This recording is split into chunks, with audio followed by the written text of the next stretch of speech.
Hey everyone, welcome to Enlighten the Shadows. This is episode 24. Today we have got my best friend of 25, 30 years with me on this episode. Here it is, it's James Adcock.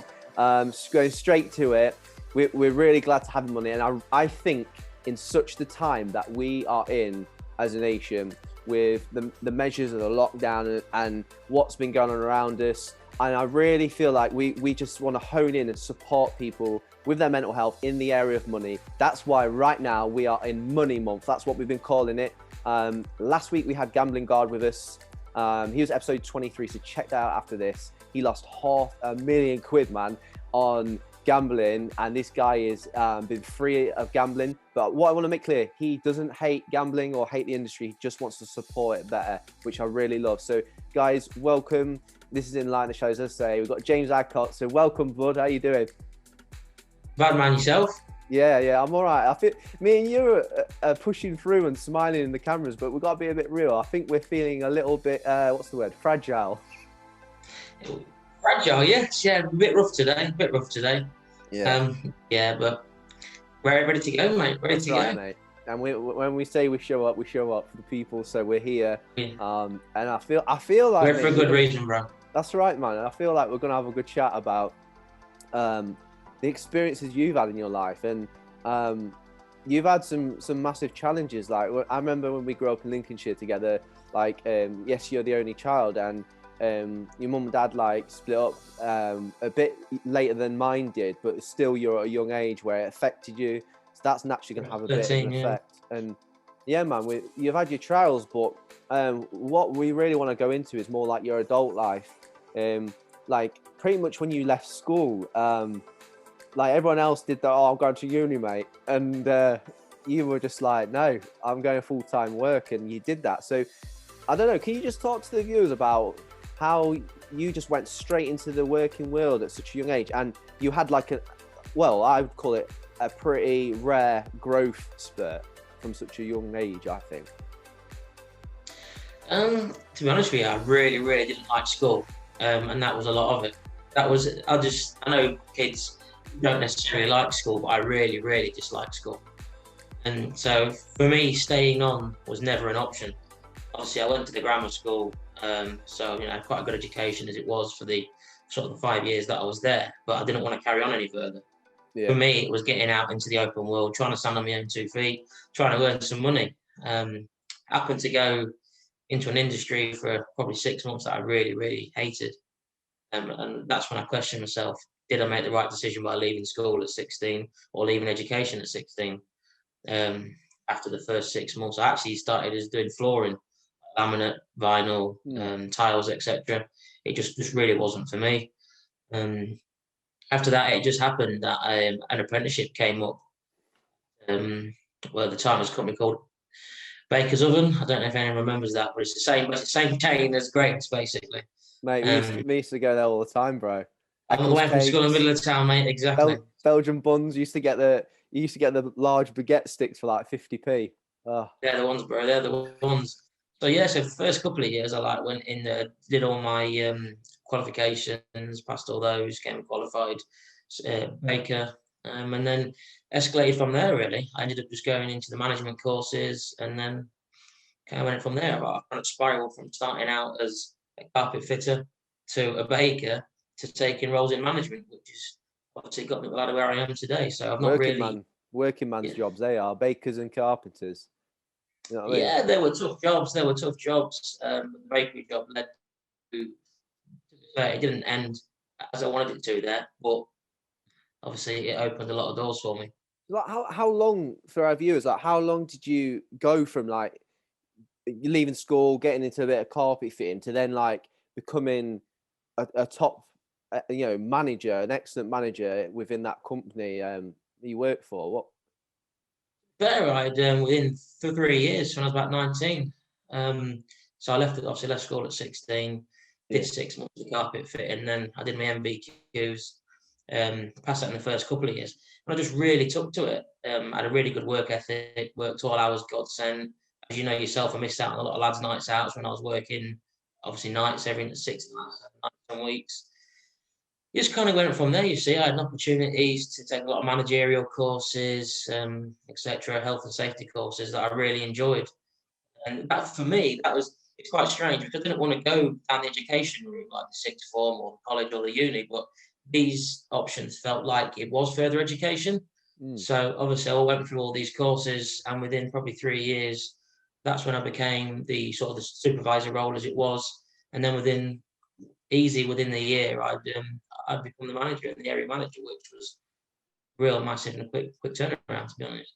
Yeah, and I'd say personally that's quite rare at such a young age to get to that point and to earn that position and do it so quickly. I think a lot of people will pat you on the back, and this is not like let's kiss James Adcock's bumhole tonight, but I think when do I ever do that? But no, Every day, mate, every day. But I just think it's important to give a bit of context about who you are, what you've done, because when we get to the meat of the bone of where we're going tonight, of skilling and equipping people, particularly with their mental skills, resilience, and practical elements to really push themselves in tough times that we will face, believe whether people agree or not.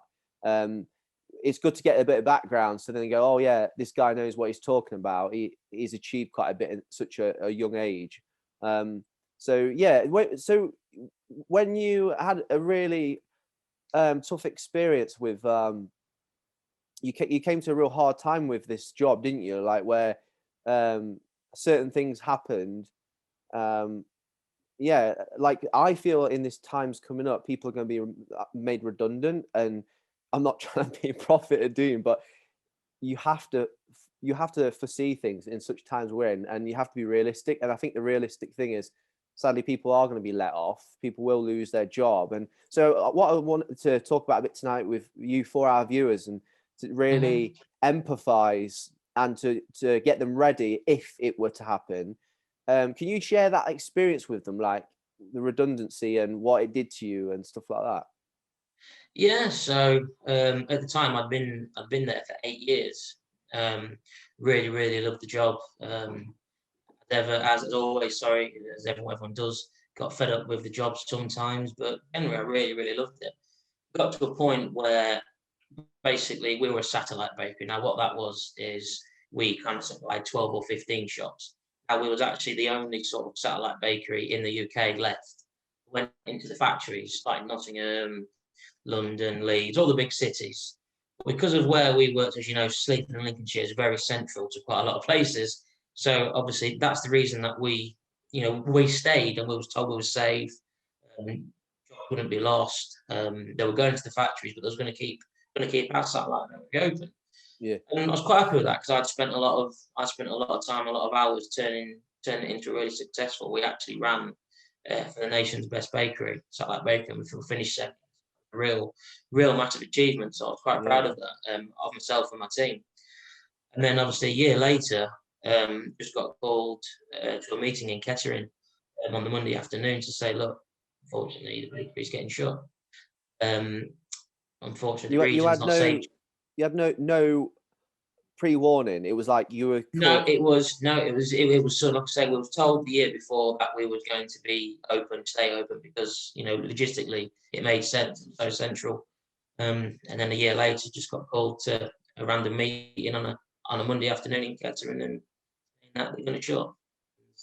That was quite sad, especially after being there for 9 years in a job that I did, I was really passionate about. Yeah, Obviously, at that it's the point, shock, isn't it? Like you were given massive. assurances, weren't you? And then it was Mm. like, no, see ya, this isn't going to work. We have to let people go. I understand Yeah, people have to make business decisions, but when you've yeah, worked so hard for something you really enjoyed, and other than the 6 months of the carpet fitting, it was all I ever knew. It was all I ever knew. But I was, sort of 25 at the time, mm, and I made a good living out of it. So, and like everyone else, I had mortgage to pay, and I had bills to pay, and obviously getting made redundant. Fortunately, I've been there a while, so I've got a little bit of a payout to just see me through. But yeah, as you know yourself, it's a worrying time that you need to make sure you can get something, else. yeah. And it's as you said, you've got mortgage to pay, you've got bills, and then do you like my mug? Good mug, isn't it? Good glass.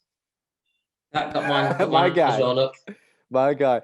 We won't scare the viewers off, but that's a massive passion, and I don't care what anyone says. You're by far the most diehard football fan I know, and I love Leeds to bits and go when I possibly can according to my personal life choice. But your personal life choice is Leeds United, and like that was where you put everything into it, and in such times that you were experiencing, I guess as well there was that kind of uncertainty that the biggest pleasure in your life might be at risk in terms of having to budget for that and having to actually then maybe miss out. And I know people go, "Oh, you need to get over it, footballer." But if anyone knows this man I am talking to on this episode, if you prick his finger, it will bleed Leeds United. If you stab him in the gut, it will bleed Leeds United. If you snap his bones open, it will be just oozing Leeds United. So I just want to be clear. That's why we're talking about it, because this guy he's like not missed the game in, what was it, 14 years or something? 16 now, but yeah. Yeah, yes. Well, actually, Who's it would have been 17, but like I say, unfortunately, COVID's put an end to that. So. Oh, okay. But, yeah, So, but no, just to answer yeah. your question, it was a tough time as well. Luckily, I had season tickets, so they were all, they're all paid for, so to speak. But you still had your travel, your Match food, days. your drink, which all comes. And again, it wasn't that maybe I couldn't necessarily afford to go still, because luckily, again, I'd had that sort of the safety net. But I wanted to make sure that I could get something else before I could commit to, again, my passion and doing my hobbies. I was very fortunate that because of the experience I'd gained, I actually, I use this term loosely, I walked into another job. I don't mean to sound that arrogant, but what I'm trying to say is that another job materialized very quickly, probably within a couple of days. So again, I was pretty fortunate. But yeah, those kind of things did go through my mind, thinking, okay, I've got a mortgage, okay, I've got a bill, I've got cars to pay for, I've got my hobby to pay for. And as you say, I know people might think it's only football, what does it matter? And as Rory said, I don't know how to explain to you, but literally I live and breathe Leeds United. It's an addiction. I don't smoke, I've never smoked. I'm not a massive drinker. I have a few beers at a weekend or when the football's on, as anyone does, but a few beers, like those football, four beers you necked on the way to Preston last season on the way, and I'm driving and you're like gagging for the toilet. This guy. Yeah, I tell the viewers that he won't pull into a garage so I can go for a piss. So, I was busting by the time I got to Preston. I thought he deserves it. He's there drinking 4 beers across the M62 while I'm there driving him. Yeah, I'll make him wait. Well, a binge drinker, I have like 15 beers at football and none the rest of the week. Look, sorry for those who struggle with alcohol, but we're making light of the situation because the times that we are in and the subject we're talking about is pretty tough. So, no offense caused. I was going to talk about this redundancy still. I want to camp here. I don't want to talk about anything else right now. So I feel like if that's all right with you, but what can you encourage our viewers with this redundancy? Like, what advice can you kind of give them about what you learned in that time? What I learned was that if you're willing and you want something enough, it'll happen. As in the sense of the second I found out that I was going to be made redundant, my mindset, okay, it was an overdrive. I was panicking, I was worried, but I also thought, what can I do now to make sure that I'm not out of work? Touch wood, I've never had a day out of work in my life. So for me, that was, I cannot be without work. I have to do it. A case of getting that focus, knowing what you want to do, and thinking, opportunities out there. Yes, sometimes it's difficult. Certainly in these times with a lot of people losing their jobs, etc. Yeah, Something can be slim pickings, but you've got to be willing to maybe do not necessarily anything, but something that is out there. If you can find something that you really, really want to do, even better. But if you want something enough, it will happen. And I had made calls to friends, to family, to people that I'd met in other businesses. I just put that calls out there, and I just thought, just do not give in. You know me, Rory, I wear my heart on my sleeve. I'm a bit like yourself. So for me, failing was not an option. You're just like like a savage. Because a lot of people. So what I'm learning, because we got on the ENLIGHTEN group, it's like 370 odd blokes now. We're growing, but and at the time of this recording, it might be more. But there's people with different perspectives and approaches to life and interpretation of advice. So what I'm conscious of is they'll say, yeah, keep going, and I love that first sentence you start with. If you work hard enough at something, you will get it. But like for them, they might go, it's all overwhelming. Like, where do I even start? So in what you've said about you went and started knocking on loads of doors, is that something you would stand by as a foundational first, like point A? Like, right, point A is I just need to start applying, or I need to, I know it's hurting me, I know I feel angry, frustrated, confused, anxious. Would you say that to people, like, right, just literally start knocking on doors, applying for jobs or whatever? Is that what you're trying to like get at in a way? What I would say is obviously thinking through, what do I need? As in, do I need something right this second? As in, will my life change if I'm out of work for a week, a month, 6 months? I mean, me personally, whether I can afford it or not, I wouldn't want to be.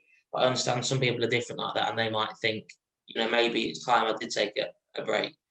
All I'd say is get everything in a row, everything what you want to do, and then literally, I really would say hammer every avenue, every single option you can think of. Attack it, attack it, attack it. Yes, it might be overwhelming, but unfortunately, sometimes you have to do things that you don't enjoy doing to get what you need. And I'd really say that. Say that again. Sometimes you've got to do things that you don't like to get what you need. And I think that's a message for everybody, including myself. I've done things. For me, someone who had been in such a good job for so long, I didn't feel invincible. I don't want this to be about me or about how well I did, because it's not what it's about. Yeah. But I felt in a good situation. I had a really good job. I was well respected in the industry. So for me, it was a massive shock that the next day I wasn't having to chase things, and I'm thinking, well, okay, my reputation should be enough. So for me, it wasn't necessarily embarrassing, but it was something I'd never been used to. So yes, I didn't like getting on this phone and saying, "Oh, by the way, I've been made redundant." And there's no shame in saying, "I was embarrassed." I was slightly embarrassed because you feel like you've let yourself down. You feel like you've let other people down. At the end of the day, I had no choice, no say in the matter. So for me, using the word, on a door knocking, shall we say, or cold calling. But that's for me what it took to get something. And I actually worked a job. But that was because I had that determination that if there was something out there for me, I was going to find it.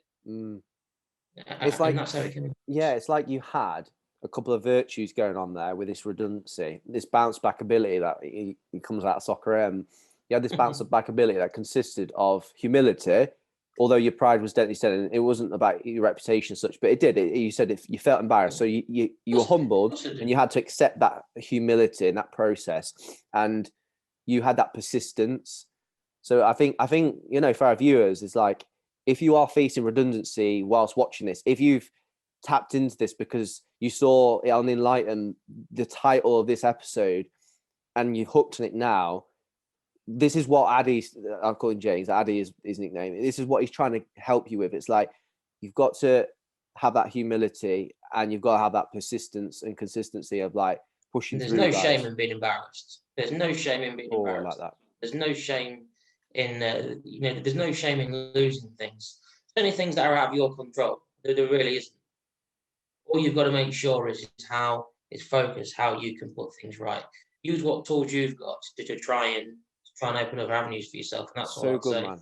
This is fire. Like, when you get such a shocking news, it's like you grieve, like you're in a grieving process. It's like, because you've lost something, right? Like, your job is like such an important aspect of your life. It's your income. It gives you your freedom. It gives you choice. It gives you security. And when you've lost that, it's like you grieve. So it's like you're angry, you're confused, and it's so debilitating for people. And it's like, it's so easy to get caught up in this trap that you're kind of referring to, but you just like kind of snapped out it quick. And we want to say to the viewers as well watching, like, try your best is what we're saying. Try your best to not get caught up in what Addy and I are referring to on this episode. Like, try and take the nuggets he's given you, and like take them out and they said, write out your plan, be a savage, be consistent, embrace and be humble in the moment. There's no shame in it, as he said, in loss. But yeah, oh man, this is brilliant. I'm loving it. This is fire. So like in this process where people are doing, you know, the searching, the door knocking, the job applications, like what, because you are a manager and you know you've stayed in managerial roles, like you get it, and so naturally you're an employer, you know what you're looking for. From the moment you see that application to make the decision to invite them, to then really seeing through the BS. Because anyone, I don't care what this is, you can lie out your backside in an interview and you've probably got a good eye for smelling BS. So for people who are trying to push on and apply and do all the things you said tonight, like as a manager, as a guy with all this clout behind him now, what are you looking for in someone? I know every job's different and you have a job spec and all that, but characteristics. Really, well, yeah, with people's character and things that you notice, things that you see and hear, like what really stands out that our viewers could kind of take as some advice, like when they're struggling in this process? It's probably a good question, actually, and I can pronounce that pretty well. Hopefully this will help. Thanks, babes. Thanks, babes. This is Enlighten the Shadows. Okay, mate. It's okay, mate. Try. Fantastic. Subscribe. By the way, have you subscribed to my channel? If you add Adcock, make sure you subscribe to this channel, and everyone else coming up on the screen right now. I need Paolo. Subscribe. Go on, Addy. Do it. Subscribe. Anyway, sorry, I asked a really good question. We don't want to go off track. Yeah, don't lose track. No, so basically, if we have a vacancy, what I'll do is obviously we'll filter out the advert. Now, there are certain aspects that, you know, are always good. So basically, I'll just give a brief background of just what we do, just so you get an idea when I'm talking, is that basically we specialise in the eradication of invasive weeds, so like Japanese knotweed, Himalayan balsam, very niche market. So yeah, we are the UK's leaders in what we do, which is obviously, you know, really good. So there are certain licenses that you need to be able to spray the chemicals, to be able to do the excavation works that we use, 13-ton diggers. So again, you need those kind of tickets. But what I'd say is certainly for like our weed control operatives, which are basically people that will go and spray the herbicides and do sort of the groundwork. Yes, if you've got the qualifications, you know, you always stand a chance. But I wouldn't employ you solely on that. If I had two people I was interviewing, one of them had the qualifications, but the wrong attitude. I saw somebody else who had the right attitude, who I thought was honest, who was punctual, who would give everything. More likely, I'm going to give this guy a shot, because I think in any kind of profession, you can teach someone to do something. Like me, I've done different professions. I wasn't just born able to fit carpets. I wasn't born able how to bake. I wasn't born to sort of be a manager. I've learned these skills. So you can teach people skills, but you can't teach the right attitude. That's one of the first things I always say when I'm interviewing someone, is just be honest, relax. Just tell me about you. Tell me what you can offer us.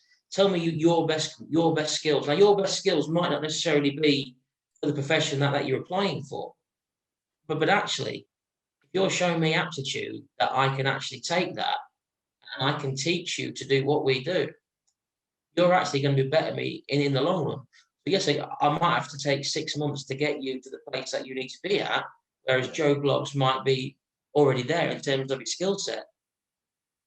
His personality and his attitude is not right for the job. He's probably my guy for 6 months and that's it. Whereas this guy will be my guy in 6 months. He'll give me the longitude of it as well. And I think that's worth investing in it.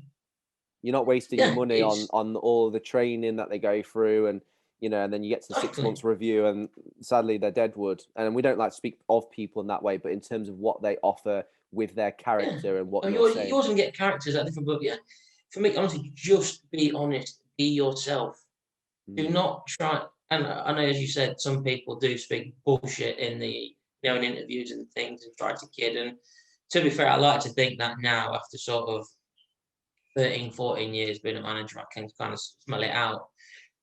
But you're never going to impress me by talking shit, because in a few months' time, when I find out what you've told me a couple of months ago is a load of bollocks, then what's that? What use Would is you that to even me? would you even say, like, in an interview, if you had that, you sit there and you ask the question, if someone took their time and said something quite humble, like, that's a good question, I don't quite know the answer, but I'll be willing to try my best, and even though I don't say I'd be able to fulfill what you're looking for, I'm willing to learn, even stuff like that, would that stand out for you? Anyone who's willing to learn, anyone who's willing to give their all, try new things. Like I said, in the majority of day-to-day life, other than the real sort of high-skilled jobs, most jobs are very adaptable. Most jobs are not to say easy to learn, but you can teach, you can learn. If someone said to me, unfortunately, right now I probably haven't got that skill set. I haven't quite got. I've never worked outside before. I've never worked with chemicals before. I've never worked on a digger before. But if they really, really want it, and they're willing to learn, and they're, again, being honest with me, saying, look, I'm not quite there yet. Mm. It actually makes me want to help them as well. I feel Mm. like I can actually help you now, because you're being honest with me. You can help me. You can come to work for us. I just think it works both ways. There's no point sitting there and saying you can do something when you can't. Yeah, So no, there is no negativity in admitting you can't do something. because I've met, like, people in my job experiences, because I've got a quite diverse range of skills now from different jobs I've done, and like, I've met people who have had a complete career change, and then even they've had the humility within the training and probably within the interview, I don't know, but how this is a complete change for them, and they're willing to learn, and they don't know all the answers, but they're going to try their best because they want this career change and they're intrigued and they want to do it. So yeah, it's good. So with interview prep, people come into an interview, like, what stands out? So they turn up, right? Um, they turn up 20 minutes early, or 5 minutes early, or they turn it on the dot. Like, what stands out for you? Let's break this down for people, because I think it's really important for them to, like, equip them with what stands out for you, so then they go, right, I'm gonna make sure that that's I what was I'm. probably going to answer that question before you kind of divulge it. As you asked the first part, I was going to talk about the time. Actually, that's one thing for me that's really key. So if you're on time, you're late.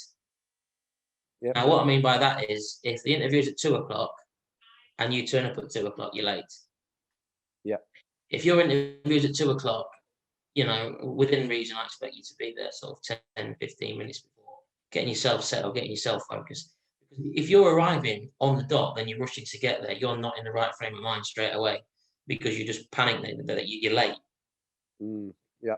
Get yourself prepared. Leave 15 minutes early. If you, on your sat nav, and you're traveling into the middle of Leeds, where I live, and it says 15 minutes on your sat nav, allow half an hour. Just give that extra 15 minutes to make sure when you get there, you're at ease. And you never know what parking could be like, traffic, you just don't know. Yeah. So make sure you're organised, make sure you're there on time. Try and be there 15 minutes before. Put it this way, if I'm interviewing someone and he comes knocking on my door at 1:45, that's far better than knocking on my door at 2:15. If you knock on my door at 2:15, that's never a good sign, because if you can't be there on time for your interview, I'm supposed to rely on you every day of the year to go out and do a job for us. Well, if you can't make it on time for an interview, how are you going to make it on time to work every day? I think for me, as you said, breaking it down, absolutely vital. First step, make sure you're early. What about they come through the door? What are you looking at, right? And then that person, like, presentation. Okay, break that down for us. Away. What kind of presentation are you looking for? I don't expect everyone to come in a Dickie Bow shirt and tie, blazer. I'm just not, I'm just. What? Why not?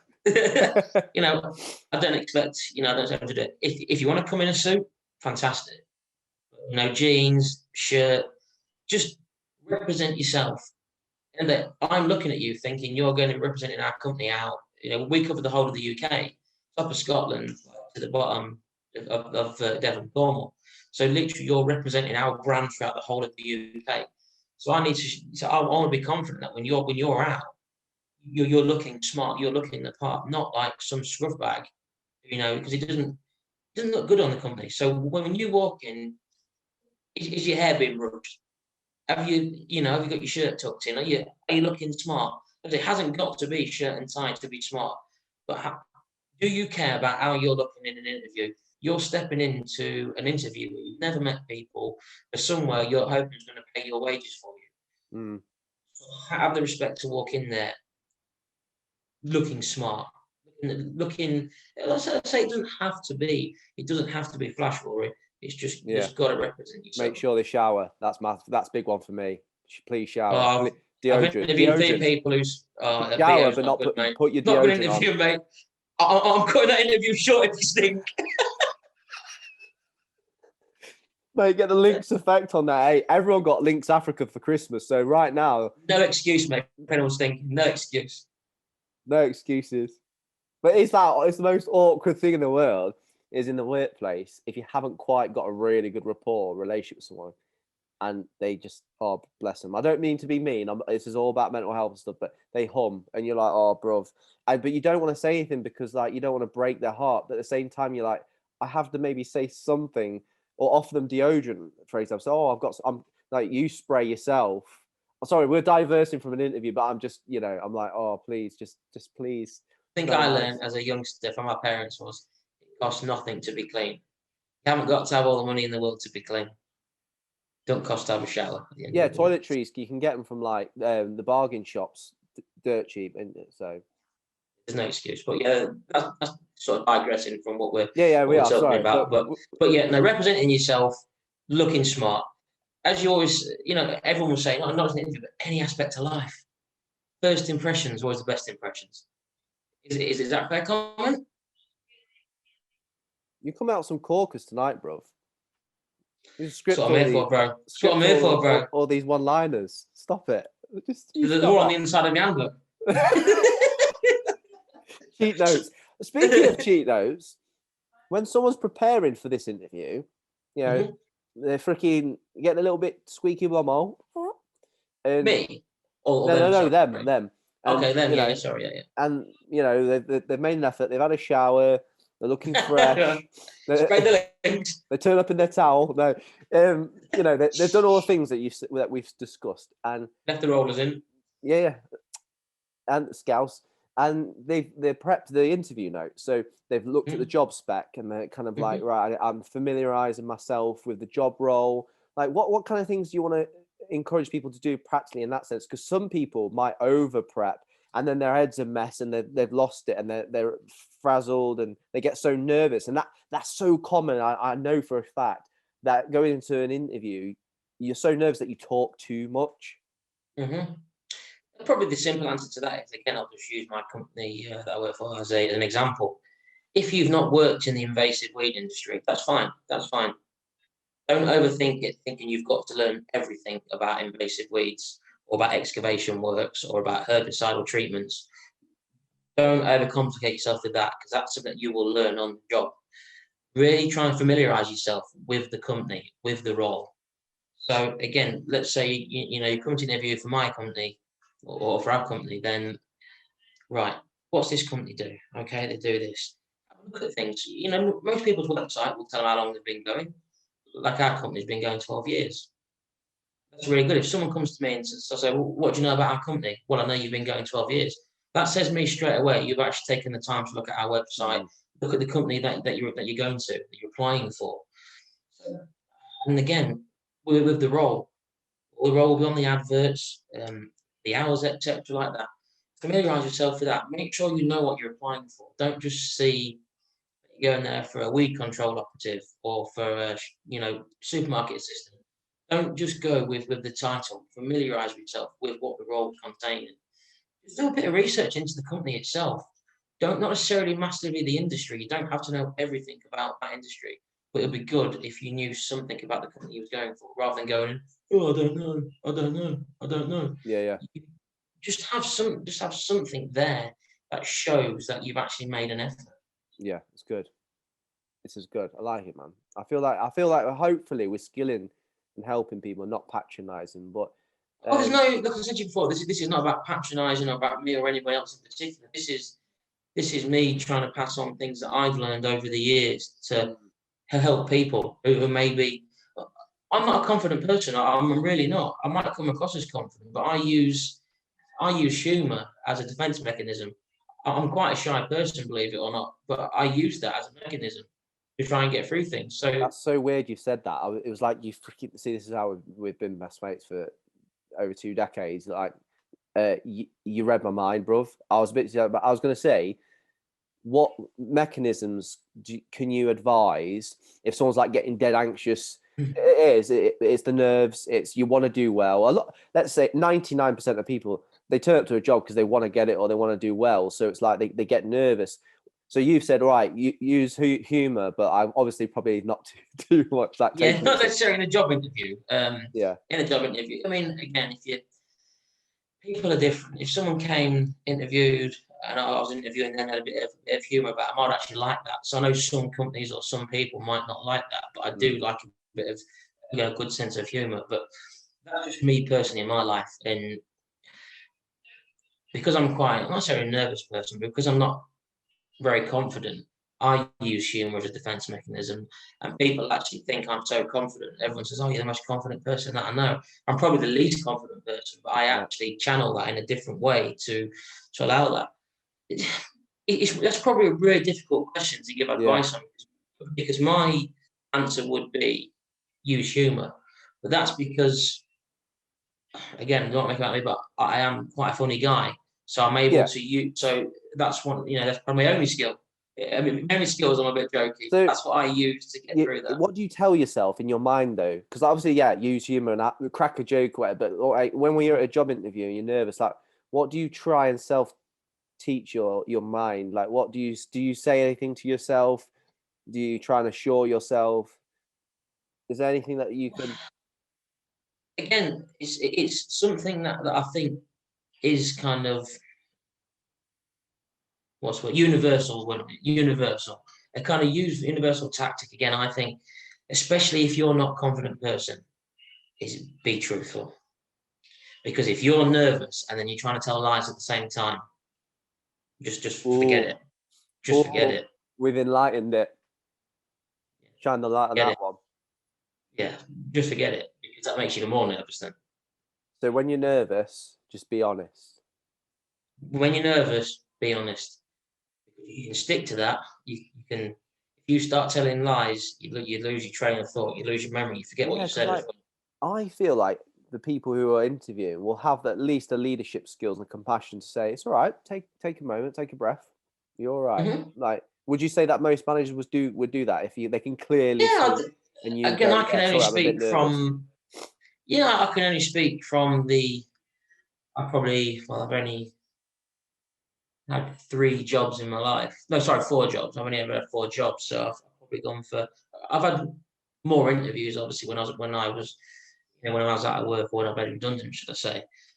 But every interview that I've been to, I haven't felt necessarily under pressure from the person interviewing me. I've always felt quite relaxed. That, again, that's not because I'm a confident person. That's because, again, I've been made to feel relaxed. And I think as an employer, somebody in sort of a high power position should have that compassion to actually just say, take a minute, have a think about it. Again, I'd rather you take your time, answer it honestly, answer it accurately. Again, rather than panic, speak a load of bullshit, and then we find out 2 months down the line that it was a load of crap. What good does that do for yourself? It's not good for you. It's no good for me. It's no good for you. No, I like that. I'd confidently say that.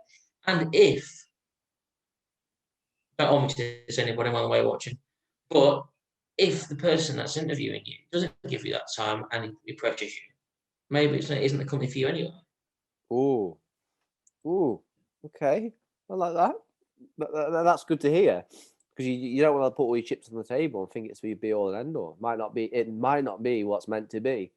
Yeah, mate, I love this. I feel like honesty right now. Honesty is the virtue that's just like the cornerstone of skilling people in tough times and redundancies to bring to the table is authenticity and honesty. Oh, Authenticity, originality. Look at this. Put Thesaurus away. oh, I love it. But yeah, man. This is good. I wanted to talk to you moving forward, and obviously we've had the pandemic. Let's not go into that and blah blah blah. Lockdowns right now. The lockdowns because it's February. It's your birthday soon. It's February. 28th, don't forget it. It's money month, and I think it's important that we acknowledge this is where we're at. That's just today, where the viewers are watching it right now in this moment. This is where they're at in their life. We've had 3 lockdowns now. Let's take a moment to just have a bit of reflection, all of us, the viewers, me, you. Like in terms of the lockdowns, and this is going to be beautiful because everyone's at different places. Like, which lockdown for you has been the toughest out of all 3? Truthfully, the first. Okay. I'm having some difficult days in this 3rd lockdown, I have to be honest. Probably today's not been a great day for me. That's, I think, again, football's a big one for me. Again, I don't want to go into the football thing, but for me, it's a massive part of my life. I'm used to traveling up and down the country. I should have been at Newcastle last night watching Leeds and things like that. And it is quite depressing that you literally. I'm working at home and I'm staying at home, so literally these 4 walls are where I am now. Human beings aren't caged animals. We're not bred to be caged animals. But just kind of to probably answer the question better, the first lockdown, because I didn't know when it was going to end. To be honest, still don't know when it's going to end, but at least there is a glimmer of hope. The vaccine's given us a glimmer of hope we can get out of this. That there are better days to come. This time last year, or certainly March last year, I just didn't know when it was going to end, and that was horrifying. Thinking that this could be our life for many years. So I did really struggle thinking that how was we ever going to get out of this? How was we ever going to get normal again? Everyone. Let's be honest. I don't know one person who, from the first lockdown, like in March, very early April, who was like, "Oh no, mate, it's not that bad. Oh, it's like a really bad flu," and it's we see a spectrum of interpretations of the data and what's happening right now. We're not going into that, but the point I'm making is, I feel like everyone was like exactly as you say. Like there was just the absolute unknown about all of it. Like where it came from, how dangerous it is, its transmission, how do we even stop this, blah blah blah. So yeah, I feel you, man, with that one. The first lockdown did have that effect. Uncertainty. It was the pure uncertainty on everything. You just didn't know when you could do anything again. I know it feels like that now, and I'm sure as this video comes out, maybe in a few weeks' time, we'll probably be in a similar situation that we're in now. Yeah. Hopefully by this time, the 15 million vulnerable will be, or the 4 key categories will be vaccinated, which should hopefully allow some normal start again. Just we have got to start somewhere. Yeah. And especially if people with mental health, it's massive. It's massive. I mean, I consider myself quite a strong person naturally. Yeah. But even I struggled, and I struggled a lot. A lot of days. I have good days, I have bad days. Even though I know there is at the end of the tunnel, I still want it now. I am quite an impatient person, so I want everything yesterday. So the first lockdown, and we're learning. All of us are growing. Hopefully, taking this in our stride best we can. The first, second, third lockdown, like, what did you try to do that you learned to protect your mental health? What kind of things? Because there are people right now who I'm surprised. I thought you was going to say the third lockdown was the toughest, because there's a lot of people I know who are this is the worst for them. The third one, they just can't bear it. They're done with it, and they're not done with it and can't bear it like they're going to go break the rules. That's not what they mean. They're just in their head, and the subject we are referring to, mental health. So what did you do, bro, to like protect your mental health? What have you learned? There was two key things that I found that really helped. Exercising, whether it's just going for a walk, just going for a bike, just doing one of the fitness programs, off a telly, Joe Wicks, whatever he's bloody called. Yeah, a bit Joe Wicks seems to be everywhere these days. Mate, did you hear his fart as well last week? Legend, mate. And then he headbutted the ceiling on Friday. To be fair to him, I think he's been good. He's actually given the nation a bit of lift. To be fair, he's been great for the kids at schools. But I think exercise is key. You haven't got to be the fittest. You haven't got to do massive amounts. 15, 20-minute walk a day. Just get that fresh air. Do what you can. Do what you can. I mean, exercise is, it's known for making yourself feel better. Even some days I wake up and every other day I try and do something. But I think, work all day, I really can't be bothered. But yeah, you know what? After I've done it, I do feel better. I do honestly feel better. It's just getting through that barrier of, I can't be bothered.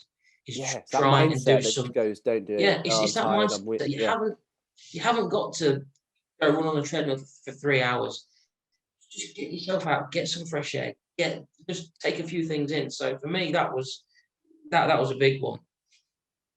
That's what I could do here and now, which is my mental state. And I think secondly, the key one for me is thinking about the things that you're going to do or the things that you used to love to do that you're going to do again. For me, I'll use the football. I was thinking about the good times I had with my friends at the football, thinking about what it's going to be like when I can go back to the football again, thinking when I can see my friends again, what we're going to be doing. We're going to be down the pub, we're going to be having a meal, thinking about a holiday like me, you, and our partners are both going to go on. It's just so. So with that, sorry to interject. It's just really important because people go, yeah, but that's the thing that's upsetting me because I can't see when that's happening. So no, I'm not trying to be the devil's advocate, but what can you advise and encourage our viewers with these memories and the hope and how do you do that? Because a lot of people go, yeah, but that upsets me because I'm like, when is it going to happen? So, well, as I said, I'm probably the most impatient person you've ever meet. So if I can do it, anybody can, if you know what I mean. I don't mean that disrespectfully, but I'm impatient. I say, I want to go back to football tomorrow. I want to go on holiday tomorrow. I want to see my friends tomorrow. They're the things I want to do. But I keep telling myself, I cannot physically. I think that's one thing. That's probably a good one to say yourself. You can't physically change that. It's just that you can't yourself. Accepting what you can't control. Yeah, you can't control it. It's not you stopping yourself going and seeing your friends. It's not you stopping yourself going to the football. It's not you stopping yourself going to the pub. You're physically not able to. So don't beat yourself up about things you can't control. Concentrate on the things that you can control. Oh, fire. The man's loving it. The burn. That's the spread. Oh, mate, love it. But yeah, before we close, bud, I wanted to ask you our Enlighten the Shadows question, which we tried to fit in most times, and that is, what is your best piece of small advice for a bloke right now who's tuned into this, who just feels like ending it and that's it, they're hopeless? There is always somebody there for you. There's always somebody that loves you, somebody that can help you, and somebody will be there to pick up the pieces. But make sure that you are there to pick up the pieces. If you end it all, they ain't there to pick up your pieces. They're there to pick up their own pieces. Go to them. They will help you. There's people like yourself, Rory, in the profession who can help. Yeah. Friends, family, talk. I don't think we do enough of it. I don't think things are taken seriously enough. I think people are scared. I think people are embarrassed to talk. My biggest advice is talk. Everybody has got somebody, and even if they haven't, there is somebody like yourself who will listen, who will be there, who will help you. Oh. Everyone's life is valuable. Do not throw it all away. Wow, I think that's that. Mic drop. Boom. That was class. Absolute ledge, mate. We appreciate you. The viewers and I appreciate that. I guess the title's going to be something of redundancy, honesty, and hope. We'll think of something. We'll think of something. Yeah, we'll think of something better than hope. Like hope. That's Resurgence. Loving it. Oh, resurgence. Oh, yeah. We'll have chats about this. But yeah, guys, we'll already have the title because it's there. But Adcock, mate, it's been class. I didn't know coming into this if we were going to be like dead serious or we're going to be too freaking joking. I hope that good balance. Yeah, we've been a bit of a juggling act. It's been class, mate. As it's gone on, just loved it more and more. So we appreciate you taking the time. Long overdue. I have to say, I don't like talking about myself. Although you might have thought on me tonight, I do, but I really hate talking about myself. Again, I was quite not nervous, but I didn't really want to talk about myself all night. But we spent quite a good chunk talking about me, which I don't like doing. So, and you viewers need to hear that. You need to hear that. As people, we had a quote on my Instagram this week. I came out. It says, "Although it looks like it's light, but what I'm carrying is heavy." There's a lot of people that make it out that they're having a laugh and they're all right, and it's like typical lad culture. But that's what I'm trying to get to. Even though I've come across jovial, even though I've been able to talk about my experiences, I've not found it easy to do. Yeah, well, it's massive. I'm glad that we did this, bro, and we hope to you viewers. We hope. It's taken 5 years, mate. Chipping away. Go on. See, no special treatment. Not even for me. Not even for me, guys. I'll say that everything happens at the right time for the right reasons. They do, mate. If I did this like earlier, no, it's like it's fitted perfectly with what we're gonna go through as a nation and the money. It's like bang. We've packaged it for you guys, so make sure that you subscribe. Go on, Addy, do it. Make sure you get on that subscribe. It takes 1 minute to set up your YouTube account. If you haven't, it goes, oh, you need an account. It takes 1 minute, guys. Get on it. We're blessed. We have grown exponentially in the last month or two. And we'll shout out to Talk Radio and Julia Hartley Brewer. We've had a lot of influx of people from that chat that I gave. It was quite tricky for me. I nearly broke down, but I didn't. And it's helped us grow. So we will say thank you to all those people. And the men, my gosh, the men have come on and they've just shared their story. And it's just created so much courage and encouragement on this group that we have. So on that note, Adcock, give me it. Go on. Here it comes. Facebook group. I'm going to do it. Subscribe. Just before I go, not licking your ass, Mr. Green, but what you're doing, mate, is absolutely unbelievable. I've known you, mate, for 25 years. I've been your best friend for 25 years, and you never failed to amaze me. And this isn't about anything else like that, but I really, really credit what you're doing for people. And that just proves, mate, that there's people out there for everybody. If you're struggling and you think you've got nobody, there's people like Rory Green that gives us his spare time to help you guys, help us guys. He's the nicest guy you could ever meet. Oh, mate. Subscribe to his channel. That's all you want. It's all he wants, and he'll be there for you guys. Thanks for what you're doing, mate. Yeah. Oh man. Oh, the love is going through the roof.